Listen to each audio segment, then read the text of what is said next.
All right, NMC, this is the video to randomize our leftover MLB teams, including the Yankees, with that possible Jeter bat in there. So these are the 15 teams that were not selected. Of course, the Yankees were only randomized. So we are going to check the time, August 24th at 7:46 p.m. We're going to go over to the break and type live. I think. Type live. There we go. And we have August 24th at 7:46 p.m.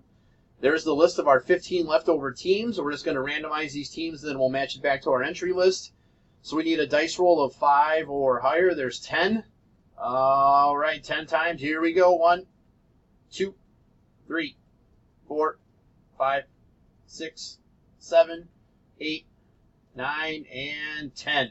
So we'll get this team, or the leftover teams, posted. You guys can trade teams if you like, and we'll see you in about 15, 20 minutes for the break.